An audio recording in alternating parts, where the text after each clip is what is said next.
Welcome to 52 Living Ideas, everybody. So we're delighted to have Roger and Claire co-hosting this rule number 4 of Jordan Peterson. Today we've got Jean and Carl as panelists. So let me hand it over to Roger and Claire. Go ahead. All right. Thank you, everyone, for joining us tonight. So today we'll be talking about Rule 4 of Jordan Peterson's 12 Rules for Life. And the rule is compare yourself to who you were yesterday, not to who someone else is today. And in this chapter, essentially just to give a quick summary of a very expansive chapter in this book, Peterson's essentially going to explore the constant need for human improvement. And one, why we seem to have this drive to constantly improve, why it's necessary for us to improve, how it can also be very detrimental to us, and kind of how you can take control of that inner voice that essentially is pushing you to both improve, but is also your best critic. And though I did say take it under control, as we'll be discussing through this chapter, we'll be realizing that one of the best ways to approach this is actually not through ordering yourself around, but actually through more of negotiation. And kind of to start us off with this chapter, Peterson points out a very brutal but very Peterson-like observation, and that is that it's much easier to be good at something in small towns. And the reason he points that out is essentially us as social animals are designed to measure our social worth by comparison because of the aspects of the hierarchy. We're attempting to establish where we rank up compared to everyone else. And in a small town or in a small group, it is quite easy to rise up to the top of a hierarchy, especially if the hierarchy only has a couple people within that set game that you're playing, whether that be a mechanic or the town doctor or any pretty specialization essentially.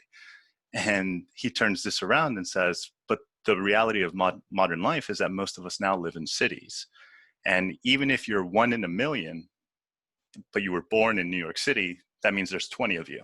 And if you're the worst of the 21 of the 20 other 1 in a million people, it's kind of hard to quite feel like you've accomplished a lot in this. And he also notes that that's why people that are born in small towns are kind of overrepresented, is because they actually have that stepping stone increase where they're born into a small hierarchy, master that hierarchy, and slowly are building their way up. Whereas someone who's born in, for example, New York City, you're kind of just immediately thrown into an extremely steep hierarchy that's almost impossible to climb, which kind of gives credence to this idea of if you can make it in New York City, you can make it anywhere, which is like, well, yeah, if you can make it within one of the biggest hierarchies in the world, it's like there's not much else that can stop you. But that for me was like an amazing first takeaway just from this chapter. What about for you, Claire? Yeah, absolutely. And I think he approaches this question with some humor, that both the cards are stacked against us. We are, with you add on to this rural versus cities, you add technology, which kind of gives a ton of democratization of access to opportunity. And then we have our internal critics who haven't adapted similarly. So they're taking us and still comparing us to the top best people, not having adapted to the fact that, hey, this game is increasingly rigged. And then he just has like a lot of humorful examples of saying that, you're a decent guitar player, but you're not Jimmy Page. Even the most stunning Hollywood actress becomes the evil queen eventually. So there is always going to be someone better for us. And our internal critic really tells us that pretty obviously. And so I think he kind of ends this.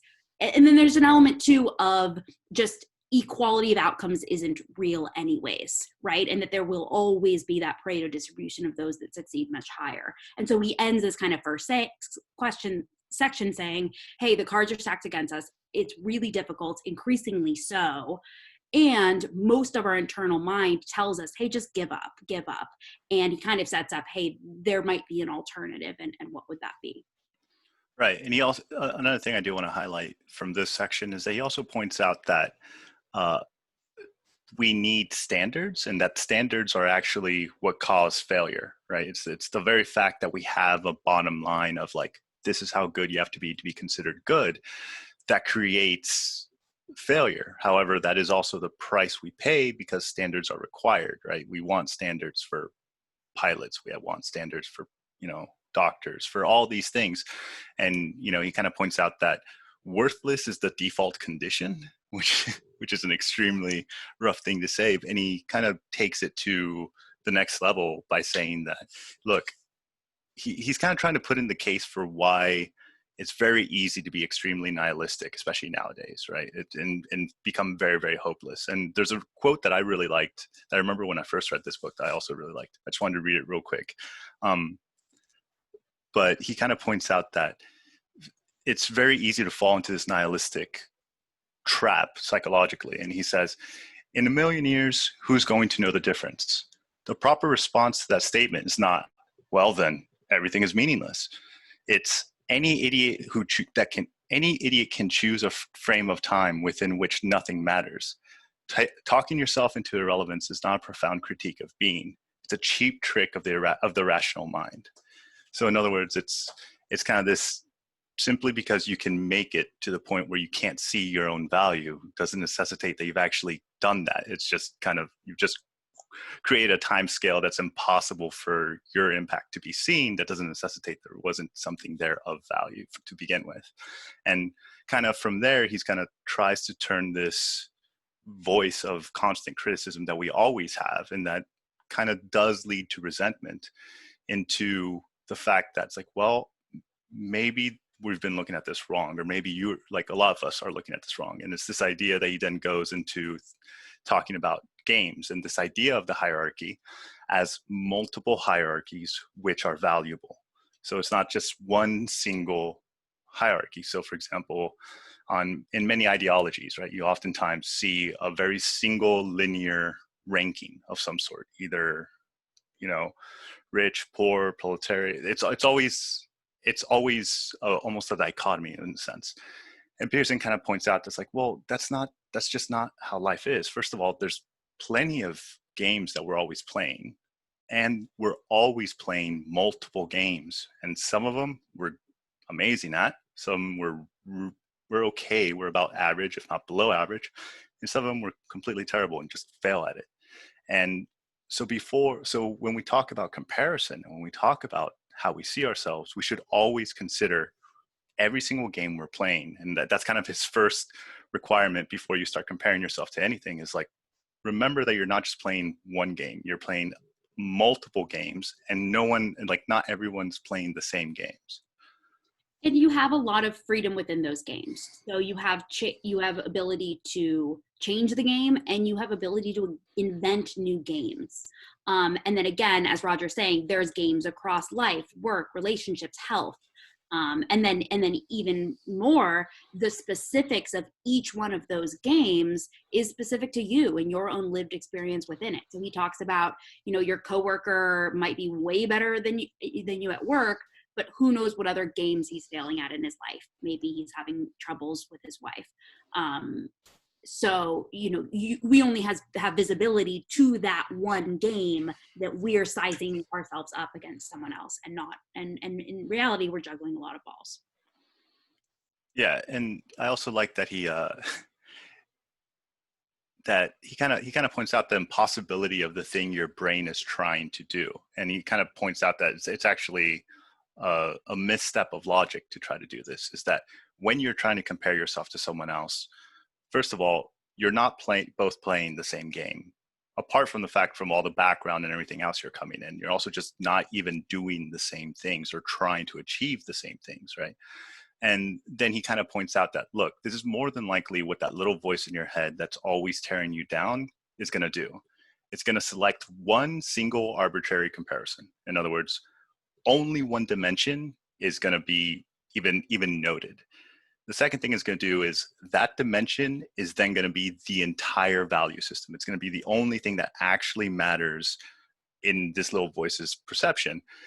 and then it's going to select someone that's really, really good at that, and then paint you within the worst way it can to show almost impossible gap between the two. And we've all seen this. We've seen this, if you walk by someone who's excessively rich when maybe you're struggling, or someone, in school that's just very smart and just blows you out of the water, and you're just immediately, you yourself become a worse critic than anyone else ever has in your entire life. Like, you very quickly beat yourself up before anyone else can. And that pattern, that human pattern, which I think for Peterson, the first couple of chapters, he really focuses on the human nature of kind of self-hatred to some extent, and kind of self-destruction to some extent, and why we do that.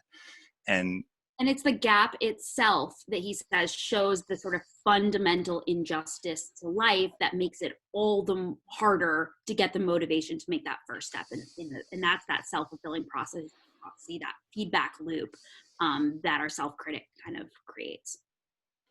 Right. And how he kind of takes us out from this is he kind of points out that, look, when you're first born, when you're young, you don't have any wisdom. You have no information to go off of from the world. You're full of potential, but you have no capacity to actually know what you're supposed to do.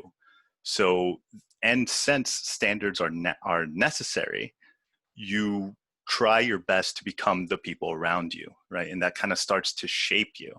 But as you start to grow older, you then need to get out of that shaping and start to shape yourself. And he points out that, symbolically speaking, this is where you must leave your father's home and confront essentially the chaos that's within you. And for those that aren't familiar with this kind of analogy, the father tends to represent order, but also society, culture, all the man-made construction aspects of reality, and that kind of defines us as we grow up. But then once we get older, we have to then redefine ourselves in the ways that we are. And that then points to the first step, or the first thing you need to do, and that is find out who you even are, right? And he kind of asks you with, like, who are you, and are you even in control of you, right? And this is where he kind of gets into that tyrant-slave dynamic that we all have. Yeah. You want to?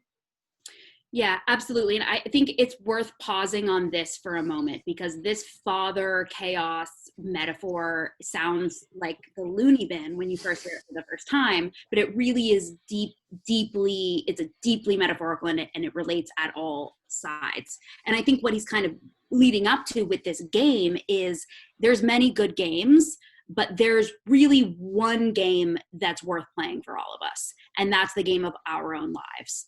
And that game is the one that creates meaning, and it's really specific to you. And it doesn't have anything to do with it's the combination of all these games we're playing with these different pieces. So I might read the whole quote. Symbolically speaking, this means we must leave the house ruled by our father, confront the chaos of our individual being. We must take note of our disarray without completely abandoning that father in the process. That's huge. We must then rediscover the values of our culture, veiled from us by our ignorance, hidden by the dusty treasure trove of the past, rescue them and integrate them into our own lives. This is what gives existence its full and necessary meaning. So this becomes really an underlying theme of how to get out from suffering, how to create that meaning, is by playing that one game. I think that is kind of most fundamental. And the way to start to do that, as Roger said and was leading into, is to start to look at yourself, and start to look at yourself almost like a stranger. What could you improve? And he goes immediately from this mythological chaos and order talk to being like a self-help leader in walking you through some questions around, what is it that you actually love? What is it that you genuinely want? What do you find valuable? What could you force yourself through your daily grind? What would make the kind of pain of this world worthwhile? And really encouraging us all to sit down and step back and answer those questions for ourselves honestly. And from there, sort of dare to speak that truth and be courageous and dare to be dangerous, he says. Dare to articulate yourself and really express what would justify the pain of your life and what would lead you to kind of confront chaos. And a lot of that is going to have to do with consulting kind of resentment and evil. And I think that there's a lot of maps of meaning layers that kind of fall into this. The quote that, I mean, it's one of my favorite, gives me goosebumps when I hear it here, is, God only knows what battles must be fought forthrightly, voluntarily on the road to peace. So this will not be an easy battle, but it's really the one worth walking. Right, and that aspect of control is what I think is really, really useful, or at least it was very helpful for me in understanding, is this idea of, are you even in control of yourself? And most people want to believe that we are, but then the question is like, well, why doesn't every single person have a six-pack? Why don't we all have the most healthy life? Why aren't we all, scholars? Because we know that would be the best for us, right? It's like, if you know what's best for you and you want to do it, why haven't you done it? It's like, well, it's because we're actually not fully in control. And actually, and where he points out is like, is it the case that you're a tyrant and at the same time a slave? Do you demand that you do things and then force yourself to do them even though you don't want to? And he says, like, that's how most of us approach these situations. Or we approach it in reverse, where you're a slave to the demands that the other part of you does, where you're extremely impulsive, where you just live in the moment, right? And he kind of points out that much like relationships in any other form, that relationship, there's only three real outcomes. You can be a tyrant, you can be a slave, or you can negotiate.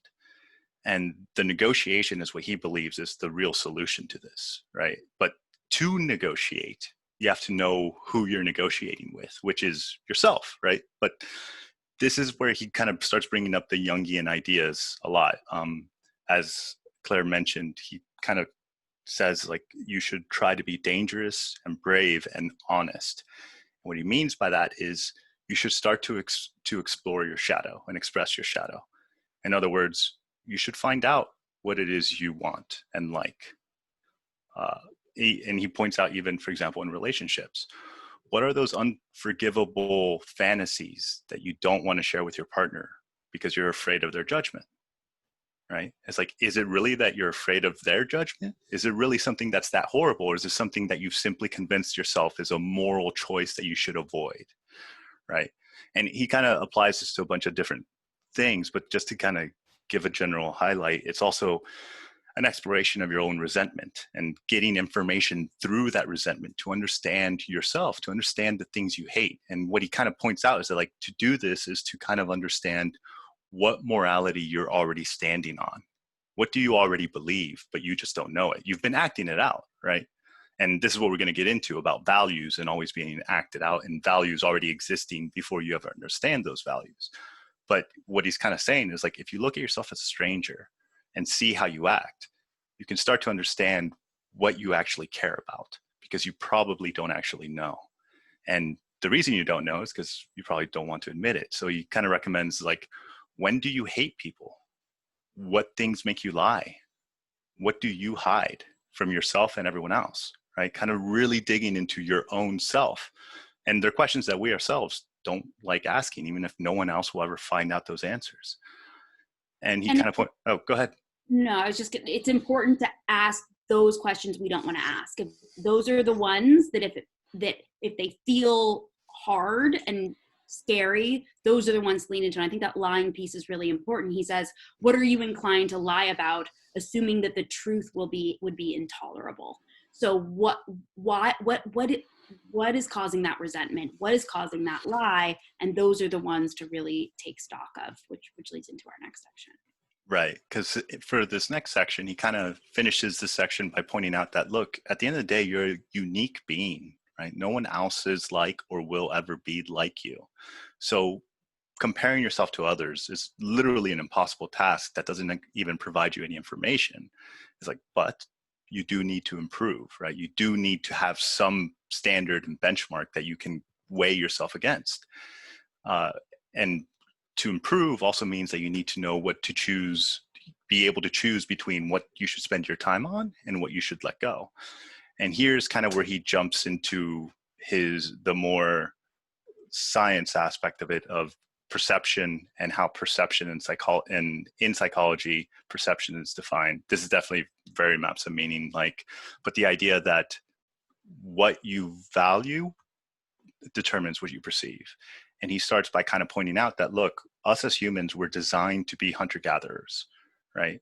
And one of the main unique skills that humans developed is that we're able to throw really well. Like our bodies are framed and designed to be able to throw things quite accurately.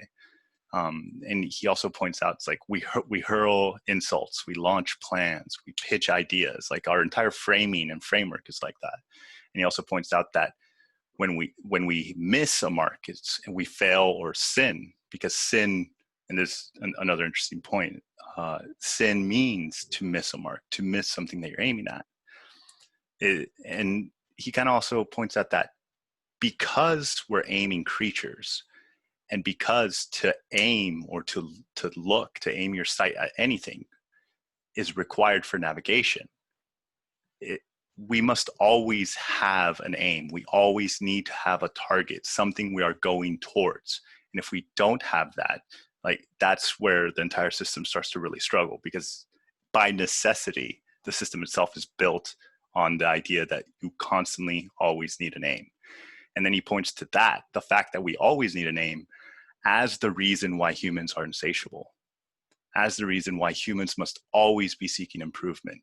They can't, we're constantly trying to figure out the future. We're constantly imagining better realities than the current realities. And without getting too into it, that's where he brings up his point A, point B model. But essentially for that, it's how we perceive reality, in the sense of we're always trying to navigate between point A and point B.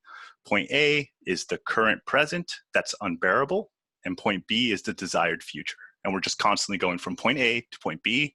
And the minute we hit point B, it becomes point A and a new point B appears. And we're just constantly doing that. And that's actually how our psychology is designed to function. So we're always trying to constantly seek that. And he points out that were that not the case, we wouldn't ever have a justification for movement, and we wouldn't have a justification for action. It's a requirement to be able to choose, especially when we have an infinite amount of possible choices.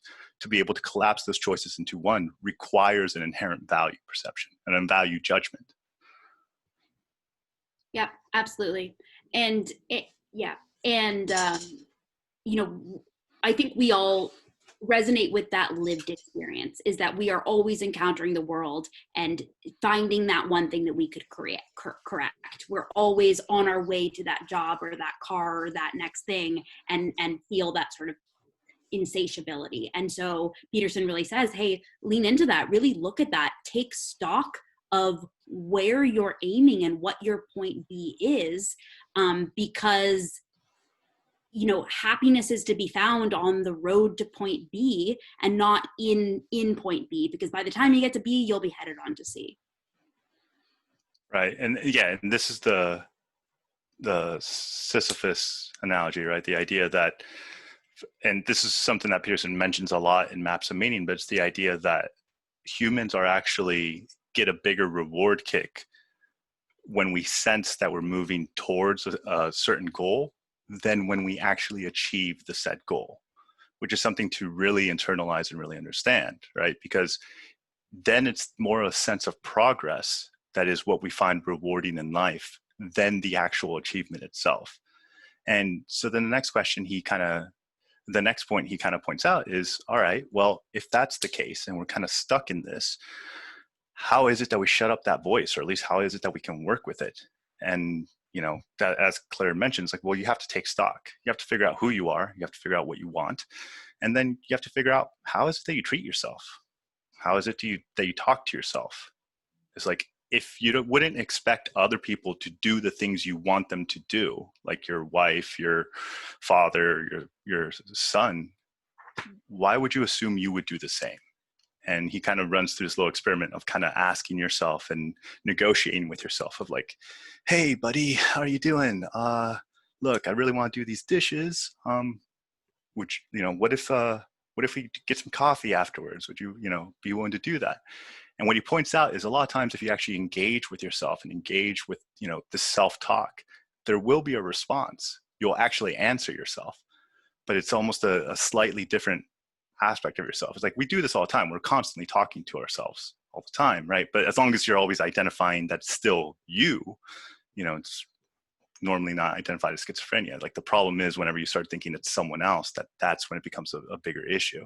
But we're constantly throwing information right back to ourselves and having this information come back out. And what I really liked was that this is actually a great place where you can apply rule 2, which is, treat your inside voice as though you're responsible for taking care of them, right? Treat them in the same way, not in the sense of like, hey, we're doing this because I want to do this and this is it. We're doing it, right? Because anyone who's ever tried that, it works for a little bit until you suddenly, if you want to wake up 6 a.m. and run 2 miles every morning, you'll do that for about 2 weeks if you're not really negotiating with yourself. And then suddenly you'll just find a lot of other things start to happen that work against that. But yeah, I really like Peterson's idea of like negotiating with yourself as though it's a separate individual and kind of functioning through that.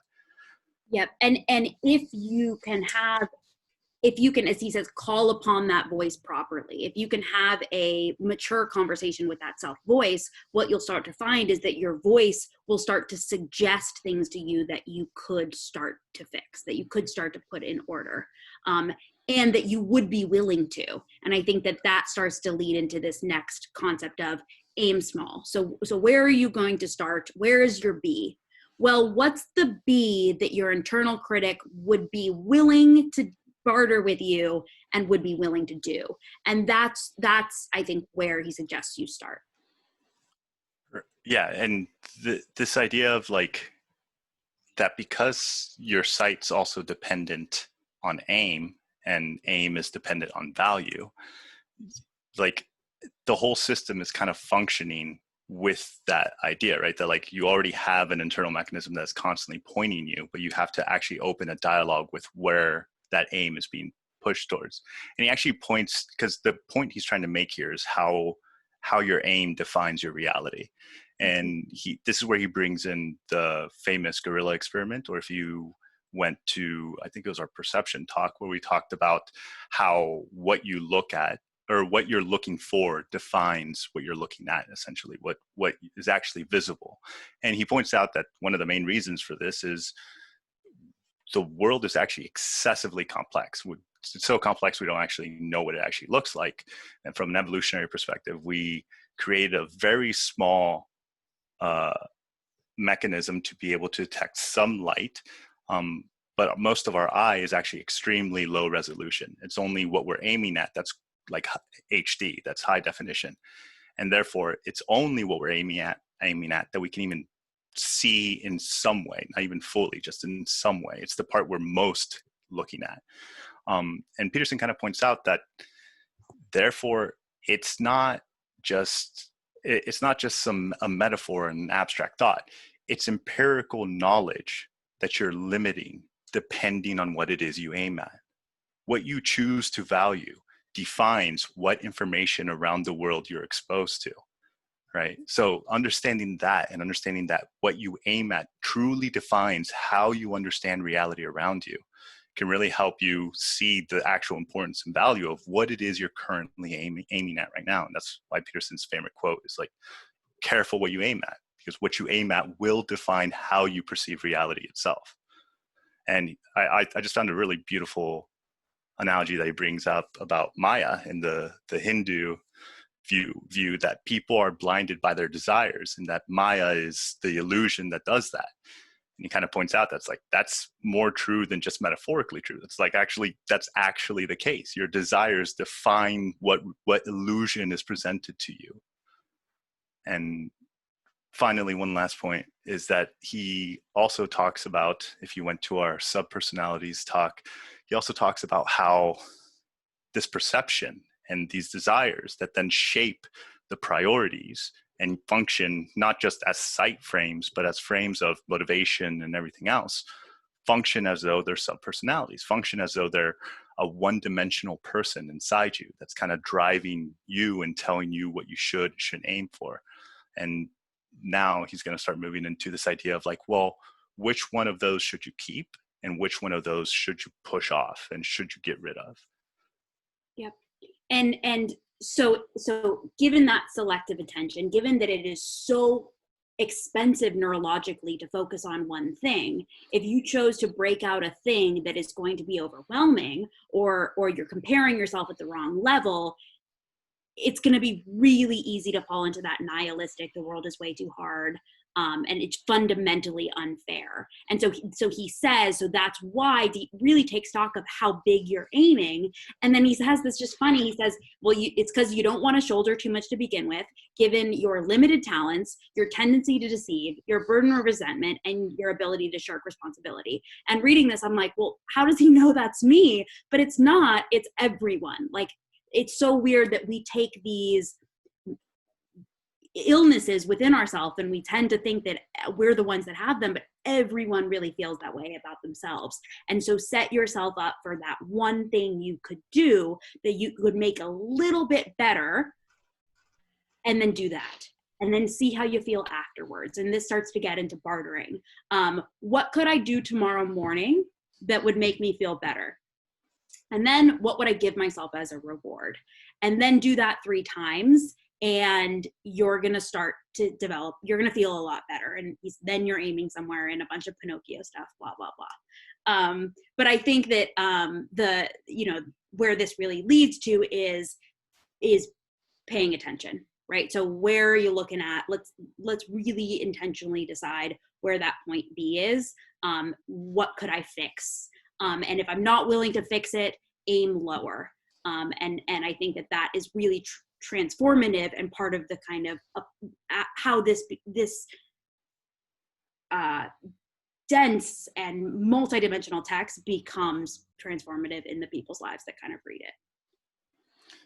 Yeah, and I do want to acknowledge something, although I think we should cut it out for time just because we've already been going for quite a bit. But Peterson also does touch on the ideas of religion and the ideas of how what the second step should be is that you should take once you've understood and had this dialogue with you, right, and you're starting to truly understand you, the next step is to essentially create a hierarchy of your needs.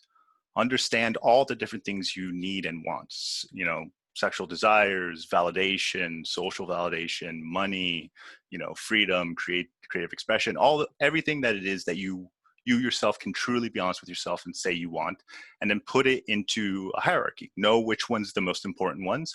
And what you're essentially trying to do is order your hierarchy in such a way that all of them are being addressed in a proper way, in a way that everyone's happy or everyone's at least okay with.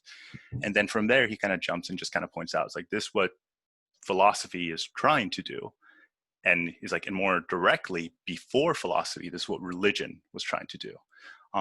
And he jumps into a couple other stuff, which will just take us through a rabbit hole. If we want to discuss it, we can later. But for time's sake, I think we should cut this out because I think that section alone could be an entire talk by itself. So apart from the religious aspect, he also brings it back to paying attention. And as Claire was saying, this idea of what he means by paying attention is constantly looking for information that you don't know, right? Essentially humbling yourself and presuming that you don't know yourself, presuming that you don't actually understand reality nearly as well as you think you do, that you're not actually fully perceiving reality and can understand everything already, that your understanding is much more lacking than it is comprehensive. And then approaching the world with the intent of trying to aim for the highest thing you can, right? And in doing so, you aim for the highest thing you can, but then try to focus on the day-to-day. You don't try to make these huge grand changes, but rather are constantly adapting your aim to what needs to happen that would make your life better. And the way he kind of puts it on a more literal, solid sense is there something I could do today that I'd be willing to do today that could make my life a little bit better? And he says, if you do that, and you do that a lot, and you make it a habit, and you make it a habit to the point where that's constantly the question you're asking yourself, right? When like every morning or every day at night, you're like, all right, well, is there something I could do that would just make it even a little bit better? Maybe just clean my room, maybe just do the dishes, maybe just, tell my loved one I love them.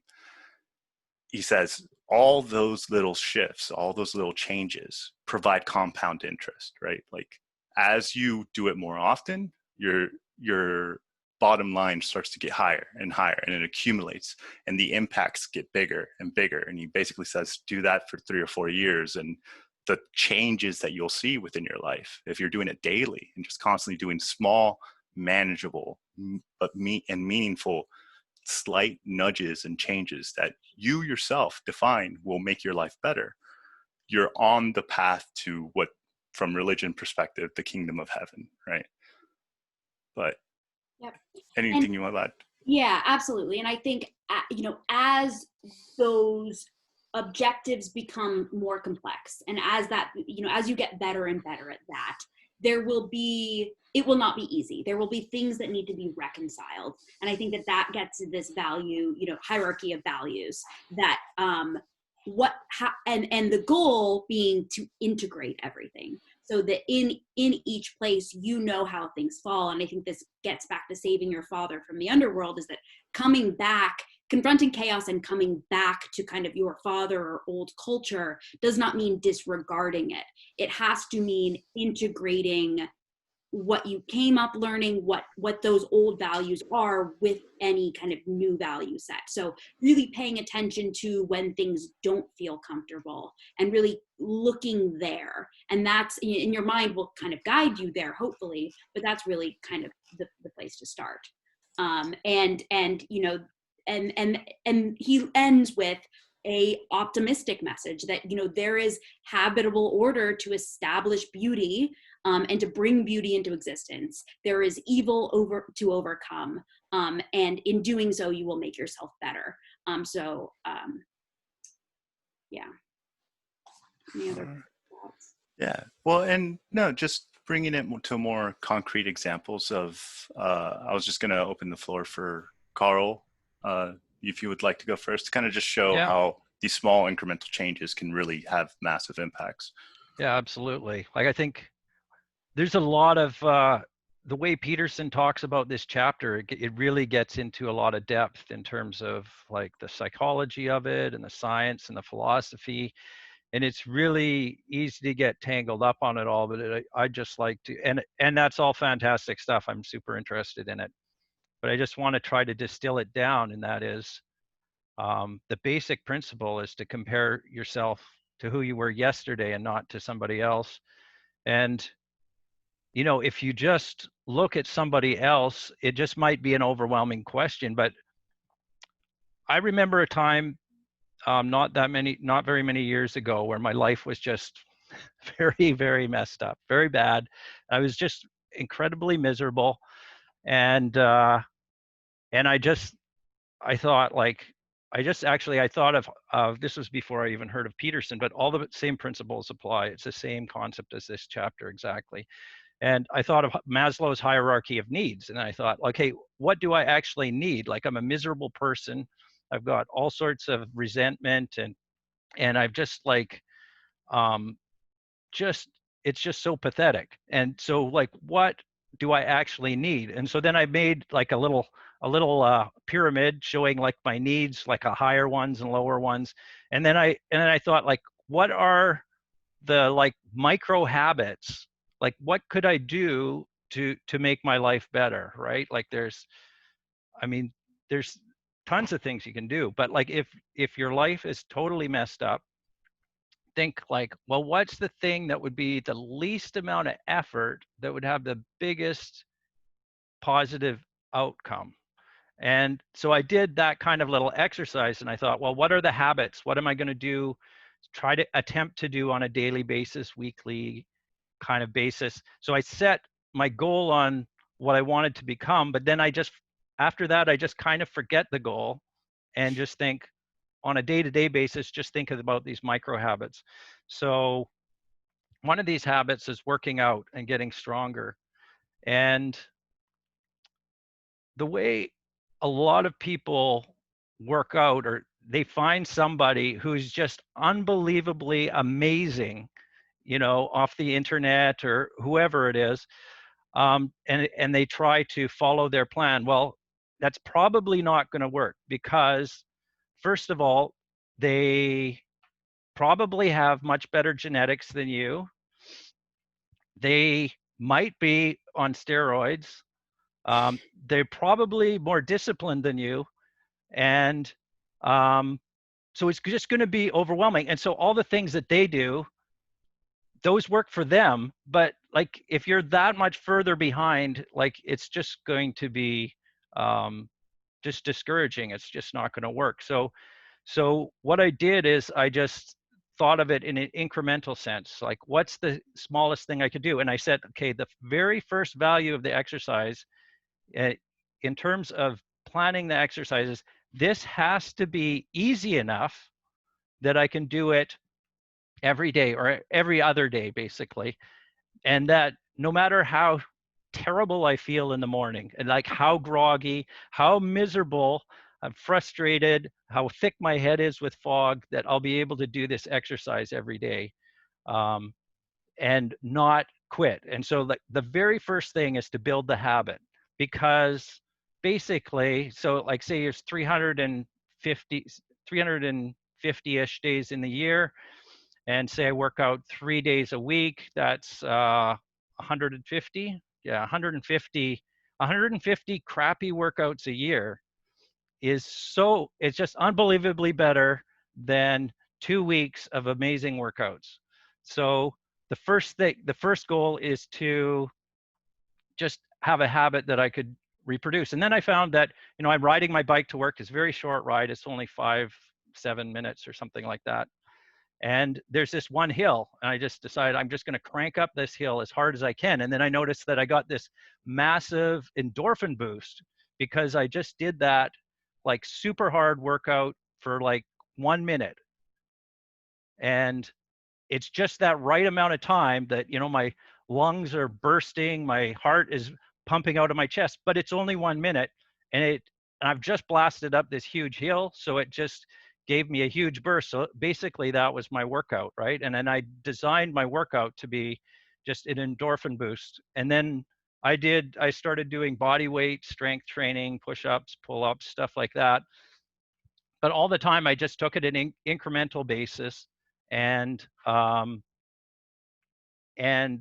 made it a long ways. You know, I'm not anywhere as close to that like superhero-like body of somebody off YouTube, but like I'm unbelievably healthy compared to what I would have been, you know, 4 years ago when I first started doing this.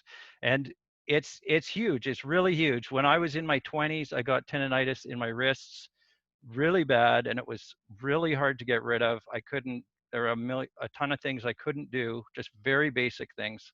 Couldn't type on a computer. At one point, it was hard to even wash my own hair.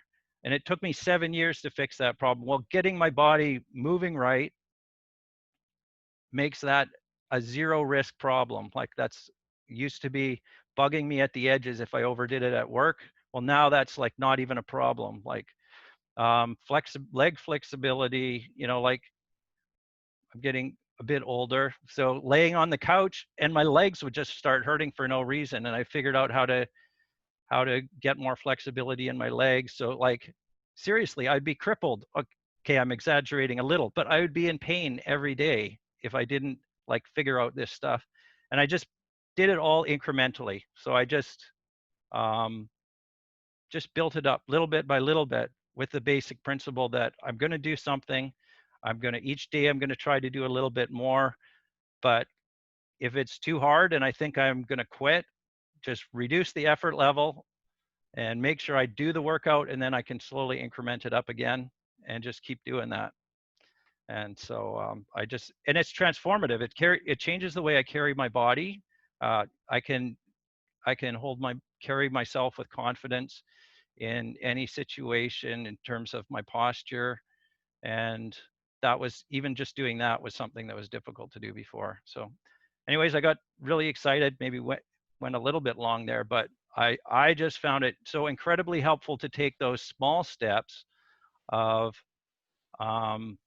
just working on being just like 1% better each day. And if your life is going great, then I'm super happy for you. But if your life is screwed up, think like, well, what's the smallest thing I could do that would make me less miserable, right? Like there might just be some crap sitting on the counter that you could just throw away, or, you know, pay a bill or whatever it is. Like, you know, and then just do it, especially if it's something that eliminates like a small stress and a nuisance that's there every day. If you can get rid of that one nuisance so that that's just gone, then the rest of, you know, all the days after that, that thing's gone. Like it's one less thing that's chewing away at your consciousness and awareness and your happiness. So that's my Perfect. story. Thanks, Carl. Anytime you come up, anyone has a strategy to get me to work out, I'm always interested in hearing it. And I think exercise, it just becomes such a great example for a lot of growth mindset things. I mean, from anti-fragility to Jordan Peterson stuff, but I think an element of it that is important to sort of trick the mind is that kinetic movement, so physical movement of our body, is a really nice first step into mental activity and kind of and fixing things. And so I do think, I swim, and so I feel the same way. Sometimes if I don't want to work out, I'm like, you just get in the pool. You can get out, just get in. And by the time you do one lap, you're feeling confident to have that build up. And that really does work. But I do think for those times, especially where the world seems too big and the internal critic is too hard, often that internal kinetic energy helps get the ball rolling, and you kind of trick the other systems into working also. All right. And now for Gwen, would you like to share your experience with this rule?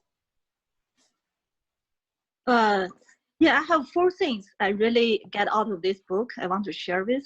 First one is choose your games. I really think it's very good input. I'm not sure if you guys familiar with the story from Art of War. There's about this emperor have this horse racing, and then another guy, he doesn't have the same quality of horses with the emperor. So then Sun Tzu tell him, I can help you to win. And the way he win is like he used his third class horse to compete with first class horse of the emperor's horse. So it end up, then he used the B type of horse to compare with C type of horse of emperor. So in the end, he wins without changing the horse. So that's actually the same as the game, you know. So everybody is good at something, you know. Any one of us, we're good at something. So we should use our strength instead of weakness. That's also a lot of people mention. Instead of developing weakness, you spend more time developing your strength. That's one thing I learned. Another thing I found is also mentioned about it's hard to stand out in a big city. And so in a small town, it's much easier. And it's easier to build up your confidence. And confidence is so important for anyone's success. So I actually think when you haven't fully developed yourself, you shouldn't put yourself in a very competitive situation. Because I have a graduate classmate, and she went to the best architecture school in China. And she said through 5 years, it totally beat up all her confidence. So it takes her like 3 years working to regain the confidence, because everybody in the class is the top students in the whole country. And they're smarter, they're beautiful, you know, they have better families.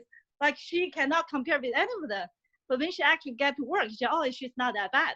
So I think right now, I have a kids, you know, a lot of my friends want to send their kids to every league, you know, best university. And I actually think maybe it's not a great idea if your kid's not very mentally strong.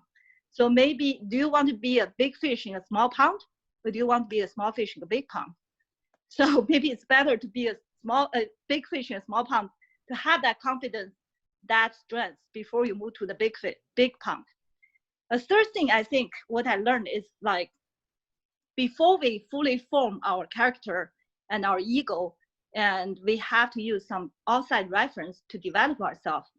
That's why, it's so important. The friends is so important for especially the young people who you hang out with, because that really helps to set the standard.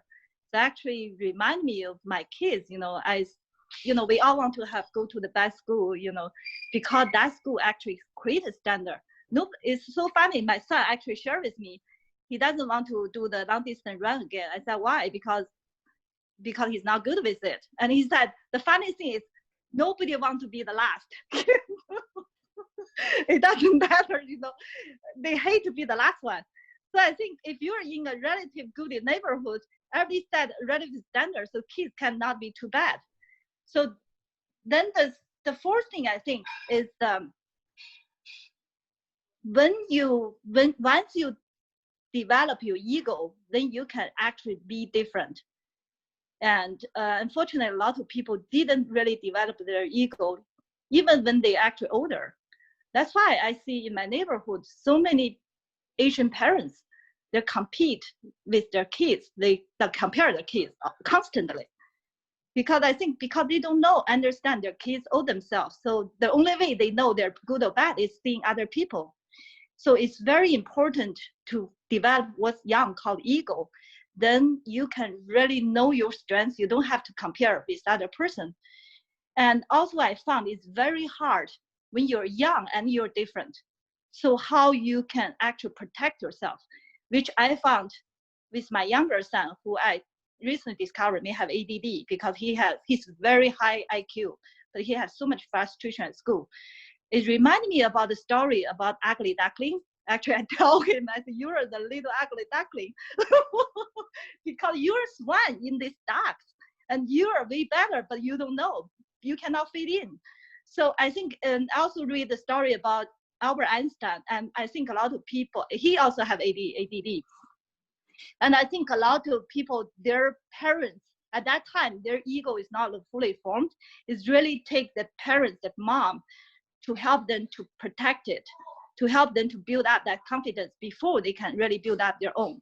So I think all this, like I listened to a story about Edison, the same thing, when he was young, he had so much frustration in school. Then his mom really support him, gave him the confidence to protect him. So I think when a few people are very different when they're young, they really need a strong family support to help them to protect their confidence, to have the chance to really develop their ego, be unique, which is very hard in this society nowadays. That's all I learned. Thank you. Thank you. And Shrikant, do you want to open up for questions then? Yeah, that's a good idea. We've got 3 questions already. Folks, you can line up for questions by just typing in the questions, typing exclamation mark, or raising your hand in Zoom. So it's going to be Joe, John, and Roger next. Joe, go ahead. Just a second. I have to allow people to unmute. Give me a second. Yes, go ahead, Joe. So I haven't read the chapter yet, so forgive me for if I don't capture everything correctly, but is he saying essentially that we manufacture our own reality so that we should forgive ourselves for not measuring up, recenter and become more self-aware, and therefore, and cure it with certain incremental habits? Is that essentially the sum and substance of what, minor successes? And thank you for sharing, Carl and Jean, as well. And thank you, everybody, for presenting this evening. But essentially, is that capturing a lot of it? And what would maybe some of the things that I missed out of that? I guess the main difference that I think would be worth pointing out is that when he's talking about us manufacturing our own reality, it has much more to do with what it is we're aiming at, which is naturally going to be what it is we're likely comparing ourselves with, right? So like if I'm aimed, like he points to one example of being like, if I think I deserve my boss's job, right? And I'm just waiting for him to leave, or like, I'm like, I could do his job way better. I could do his job and my job. I don't know why I don't have that. That immediately creates a place where you have a desire, but you can't move towards it and you can't get to it, right? And what his point is that anytime you're comparing yourself to someone else, you're essentially creating that same situation where you can never get to their point, mostly because what you're comparing can't ever really be a comparison to begin with, right? Like there's just too many other variables in play. But at the same time, what you can do is start to compare yourself to yourself through time instead of person to person. And in doing that, the second thing that he's pointing out with the sacrifice aspect is much more of finding a better thing to aim at than whatever. If you're stuck in a miserable place where you feel like you're kind of just treading water and you can't get out of it, it may not be the fact that life sucks, right? It may actually just be the fact that you're aiming at something that isn't worth your time, right? So sacrificing that desire and allowing yourself to aim for something higher, even if it's not as fully defined, can lead to a better life and a more fulfillment of that life. John, you're next. Yeah, I just have a comment. I'd like to respond to Carl because a lot of some of his exercises really resonate with me because I do something very similar. And I just wanted to share this exercise and why I think it's meaningful and been helpful to me. So I've been doing this exercise, this sort of little timer. I have this little timer here. It's an egg timer, right? So you just wind it up and it's very simple. I don't have to think about it. And the first thing I do when I get up in the morning is I set this thing to 10 minutes. And I go and I happenstance upon something in my home that is just a little bit out of order. It can be the most smallest, insignificant place. It can be a place I haven't dusted in years. And I just order that. I clean it first thing. And I do it for 10 minutes. And even if I don't even finish fully cleaning it, I do it for 10 minutes. And over time, the thing I've noticed is that my apartment is usually clean. It's usually clean. And I don't put any major effort into it. And the reason is because 10 minutes a day, 7 days a week, 52 weeks a year, is about 60 hours of straight cleaning time. So think about it if you just cleaned your house for 60 hours straight. And because it's such small increments, it's not a big lift. And I've also applied this sort of same thing to exercise in that I do basically about 10 minutes of exercise a day. I've been doing this for about 6 months this year. And in the same way, because it's 10 minutes, there's not a willpower lift. So, I would just sort of want to share that's really a very, it was really great to hear Carl, because I've had similar experience, and it's really a very straightforward, simple way. And, it's just, there's something about there's something like dopamine related too about just ordering something small and insignificant that if you do it a lot can really build and compound. So thank you. That's awesome. That's really cool, Jonathan. Thanks for sharing. I also finished my master's off that way. I was working full time, and I just gave myself like a half an hour after work each day. I'd work an extra half hour on my master's, and it took a while, but all that accumulated, and I was able to finish something that not many people had finished. Like the prof that I was studying under, he said, like, of all the people that have left, I was the only person that had taken a job and then actually finished their master's. So that was pretty cool. And it wasn't, it was, it's stressful, overwhelming, but it's only half hour. So, and I usually work a bit more than that, sometimes up to an hour, but still it's only a half hour. I can do something for half an hour. Okay. And that accumulates. It's going to be Roger, Taylor, Jonathan, Aaron, and Sanjay next. Roger, go ahead. I tend to prefer writing it out so you have time to think about it, and other people tend to go in. But here it is. I'll read it out loud to make it more motivating here. All right, so the question is, physical things like exercise and diet are relatively easy to quantify and measure, like how much you can deadlift, your body fat percentage, do you have those six packs? But what's a little harder is, do you have any suggestions, and you can just open that to everyone later, for measuring other aspects of your life that you want to improve? Maybe you want to be more well-grounded, you want to, there's lots of things you can think about, but that's an open question to you. I'll start with this one. I definitely encourage everyone to attend John's presentations on Fridays about self-surpassing. And John has developed a methodology basically where he uses journaling to help do this. And we've had funny conversations of like, how could we quantify happiness? Like if my goal was to be 10% happier in 2020, what could I do daily to actually make that happen? And so what he recommends doing, and I'm sure everyone here has a million ideas around this also, is take stock, as Peterson suggests you do, and start to extrapolate what those values are and really write them down and really look at them and barter with them and put them in a hierarchy. And then determine what type of actions you could do to be a person who does those things and quantify that. And then on a daily basis, he's going in and literally giving him a score in each of the 10 things that he knows are important, so that he has on a monthly, weekly, yearly scale, can see his progress in all areas, and then come back to that regularly and revisit. I think, John, do you remember if we came up with anything good about measuring happiness, or like measuring really soft things? You talking to me? Yeah.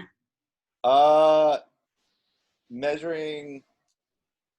We had like ideas of like, how could you actually write down happiness gauges? And it was like gratitude, like, okay, how easy is it for me to come up with gratitude in a certain moment? I don't know. We'll noodle on it and get back to you. Folks, what I would recommend is coming on Friday and asking this question to John, because I'm going to ask this question explicitly to him. Other John. He's the most, the other John, not this John, the other you can John. ask me too. I'll do my best, but he's definitely the expert. So. Yeah, what he does is that he's been the most systematic person I know in trying to measure everything that counts. And he not only just measures it, but kind of comes up with a system of measurement. So decides, what he needs to measure in order to capture his entire life. And what does he need to measure every day? And then he looks at the patterns of those measuring. And then he has review system to review the measuring system itself. And he has all this, very elaborate thing, and he will be happy to share with you what parameters. I think he has 8 parameters that he measures. So he'll be happy to share with you, and that's going to be on Friday. All right. Next up is going to be Jonathan, Aaron, Sanjay, and Stephen. Jonathan, go ahead. So one thing I was thinking about was, so in that chapter, he said, treat yourself as a stranger. And so I was just curious if anyone had any thoughts on methods for learning more about yourself. Obviously there's introspective questions, but sometimes coming up with those questions is difficult. And so maybe resources to introspective questions, or just general thoughts on methods for getting to know yourself. Yeah, so Peterson has a really interesting approach. He recommends that you, I'm trying to think how far I should go into this, but essentially he recommends that you pay attention to what you pay attention to. In other words, certain aspects of your surroundings and reality will draw your attention. And the reason this matters is, like we talked about earlier, what you aim at is determined by your values, and their values are being expressed whether you're aware of them or not, and values are necessary in order to act at all. So paying attention to what it is that you're paying attention to. So certain things will bug you, right? Or certain things will interest you but won't interest anyone else as much as you. And a personal example I can think of is when I was in my philosophy class, and I remember we were going through ancient philosophy, and I looked around and it was only 12 other people and 10 of them were asleep, right? And that for me was a matter of like, oh, like I looked down and I was just like packed with notes. I was like, okay, so this is something that like I really find interesting, but not everyone does. Some people are just, because I think it was a class that people that weren't his philosophy majors could take. So a lot of people were just like, whatever. But those kind of things where what is it that actually draws your attention and that you're drawn to? And that is kind of one way that you can truly start to explore and understand who this person that you are actually is. I would like to add one thing. So Jonathan, just as the other Jonathan recommends journaling, I think that's a very powerful and flexible tool for knowing yourself. You can do all kinds of journaling. You can do journaling to kind of almost like a stream of consciousness to capture some certain things. You can do journaling about what you think you need to do for the day. You can look back at the day and see, okay, what did you actually do? What did you think was good? What did you think was bad? So there are many ways. Writing is a beautiful tool, amazing technology. I recommend it. It's really cutting edge technology. I recommend it very highly. John, go ahead. Yeah, I just had a quick comment, and I think this gets to Claire's questions about measuring happiness. Measuring happiness is like probably impossible because happiness doesn't really exist, and there's certainly measurements of it. And so basically, it's a purely subjective measurement, and that we can only create in our own consciousness. And everybody needs to create their own inches and millimeters for themselves. And when some people do it very quantifiably, like our friend John, other John, who has a wonderful system and it really works well for him. And I think so. Journaling is a very natural way to do both these things. It's to see yourself rationally as another person that you can have a dialogue with, and also to tell your story, right? I think when you journal, you're writing your own story in a sense, and it can really help you start to conceptualize those bits of meaning that delineate what is happiness and what is not. And so I think I couldn't recommend it more, and I think it's one of the best habits I ever picked up. So, yeah. I'd also like to add something. I think journaling is awesome as well. And in terms of like talking to yourself or listening to yourself, another thing you can do is think about if you notice yourself putting yourself down or making excuses for yourself or whatever, you could put yourself in the frame of like a good friend. Like if I was a good friend to myself, and I wanted to have I wanted myself, the other self, to have a reasonably decent, happy life, and had like expectations of myself, like to not just be lazy and sit on the couch all day, but like to have an active, interesting life. Like what would I actually be thinking? So like I often set extremely unreasonably high standards for myself and beat myself up a lot. But I think I step out when I notice myself doing that. I step out of myself and I think, okay, like if I was a good friend to myself, like would I be saying this? Or what, maybe I didn't deliver on what I wanted to deliver on, but what would be an appropriately scaled response to myself in this situation? Something that has both compassion and expectations mixed in an appropriate degree. So that's another mind exercise I find really helpful. Right. Next up is Aaron, Sanjay, and Stephen. Aaron, go ahead. Yeah, I'm doing a pretty good job exercising, going to work, school, and so forth. But I'm at a stage in my life right now where I want to lift some projects off the ground that require the help of other people. I'm highly motivated. I'm like, yes, let's do it. Let's set a schedule. But the people I'm surrounded with aren't. Whether it's at work, whether it's a side project, I'm like, how do I like translate my enthusiasm onto other people? Like, I just can't seem to do that.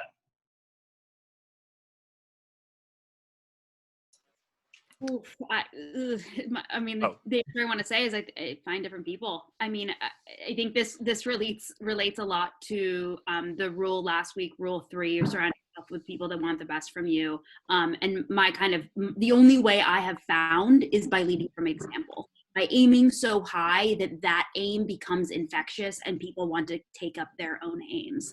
And I think if you try to do that and repeatedly hit against a lack of energy and passion for life in others, it's really hard to make that happen. Roger, any alternative thoughts? Yeah, because I'm assuming that may not be an option if you're stuck like in school or at work and you can't just.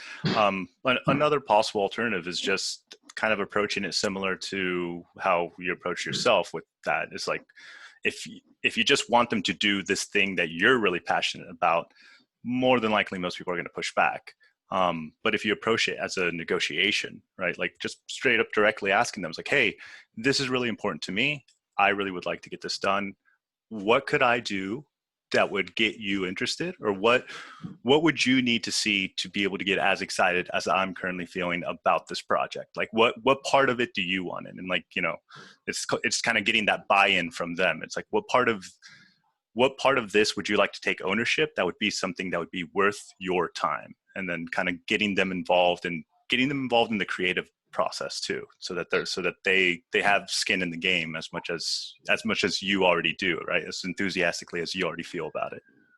Thank you. Excellent. Next up is Sanjay, Stephen, Jean, and Roy. Sanjay, go ahead. Hi. Yes, it was a great discussion. So with this rule, I understand that Peterson's talking about comparing ourselves in a helpful way. He's talking about subconscious forces and drives within us that are evolutionarily developed, and also that we probably learn in our childhood from other people. He's talking about self-comparative behavior that arose out of our need to find our social position within our social hierarchy, as well as to help us rise within that social hierarchy. So this is all important for us as humans.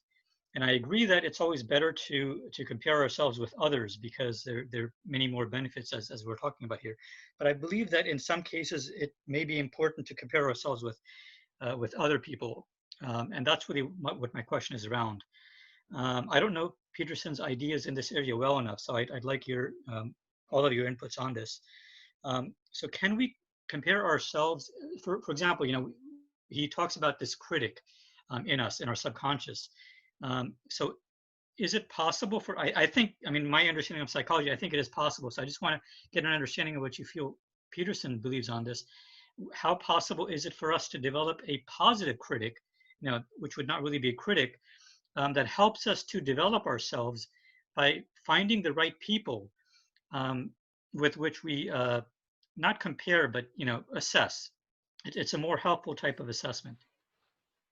Right. And I think this goes back to, was it rule 2 or 3 for the friends that you surround yourself with, right? Because those become your ideals. Those become the people that you want to rise up with and to. So if you surround yourself by people that you respect and that you care about, then those also are the people, if, you know, like we talked about, I think last week or the week before, was that like the people that you admire is the instinct to imitate, right? It's the people that you want to become or that you want to be.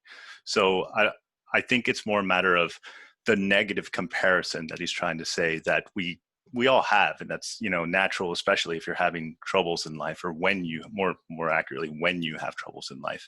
It's very easy to feel worse about yourself by simply comparing yourself to someone who doesn't currently have that problem.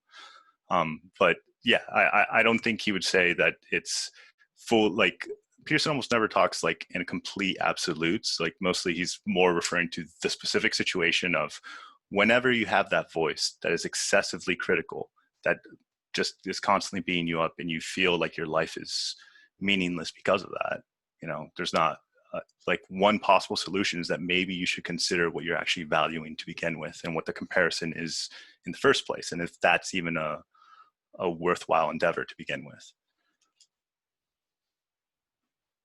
Okay, Stephen, I think next. something else that related to that is that I think this rule, compare yourself to who you were yesterday, is also in tension with, say, the first rule that he talks about, where he talks about hierarchies, and it's also all through this same chapter, that we live in a competitive landscape. So like a person might be in a job where, yeah, they might only want to compare themselves to themselves and do a slightly better than they did yesterday and not be too stressed about life. But you might be thrown into a situation in life where you are being measured by somebody outside you, and it's not a situation you can easily avoid, right? And so in that situation, you can, I don't know, try to find another job, or you can put in a high degree of effort. But I think some of these things are actually really, really tough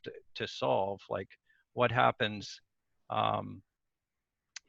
How do you solve that situation? Because on one hand, you need to have self-compassion, but if someone's judgment, and say they're in a valid position to make that judgment, say it's your boss and he's going to fire somebody, has to lay off 3 people in your office, and you're at the bottom, then that's not a good situation.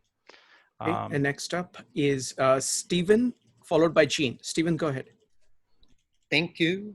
Hello. I might be displaying my ignorance because I too haven't read Jordan Peterson, this chapter, but I was surprised that there was no mention of happiness until towards the end. You mentioned it, Claire. And I think that's so key. And am I correct in conjecturing that this is what Jordan Peterson is all about, is what will give us happiness? And people spend so much time comparing themselves to others, whether it's or some end, like I will be happy once I get that job. I'll be happy once I get married and have 2 cars, garage, and a picket fence, whatever it might be for you. And so I guess I'm asking for a clarification just on that, or is it something that he perhaps will get into when talking about another rule? No, great question. So something that is worth noting for Peterson is that Peterson doesn't see happiness as an end. He sees it as like what he calls basically the grace of God, is essentially like what we should be pursuing is what's meaningful to us as individuals. And in doing that, you may be graced by happiness, you may experience happiness, but like, I think his example is happiness is being on a beach, sipping cocktails. It's like, you can do that for about a week, maybe 2 weeks. It's like, and then life very quickly starts to lose its meaning, and you have a much bigger problem there, right?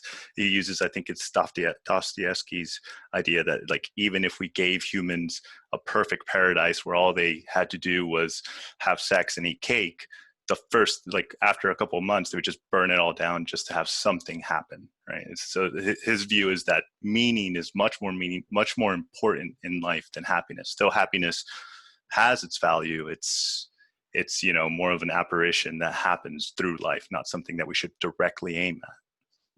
Is that different than contentment? Because you have to be content that life is not perfect, you're going to have struggles, and what you might believe is happiness is not going to be that end.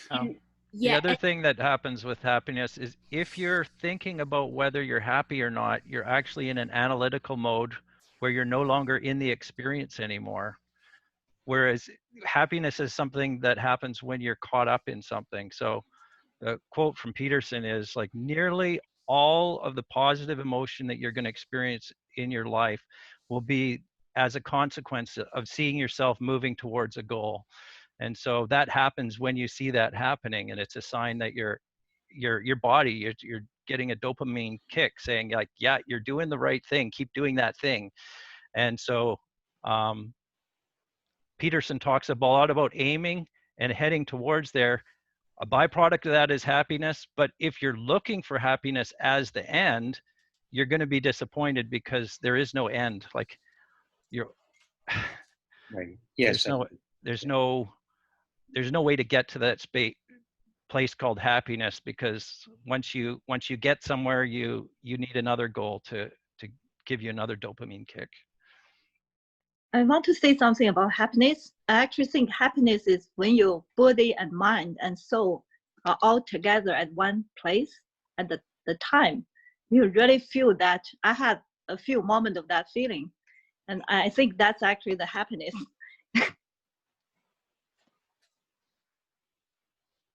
Okay. Next up, I think Jean, you had a question or a comment. Yeah, so I actually want to share about the other person asked about what if he has all this drive, the other friend don't. Actually, my experience is like, maybe you need to change your friends. So it's, you know, I think we have to hang out with like-minded people, because I found if we always ask, I share my experience, you know, like I found the like-minded people, if we are driven, we will be attracted to people who are driven. I actually have 4 friends, 3 other friends we hung out. They recently finally gathered after quarantine a little bit, you know. So, and then one woman, she's really doing fitness and actually inspired us, all of us, you know, each doing their own thing. But when you actually have friends, everybody trying to make themselves life better. And when you see them, you're inspired to do the same, whatever aspect of your life. So we inspire each other. I think it's very important to surround yourself to be the people you like to be, or instead of be a friend who just conveniently be your friend. You have to make a little bit effort to be the same level of friend you are. So that's what I want to say. Thank you. Thank you, Jean. So we'll be going to the breakout room to discuss this in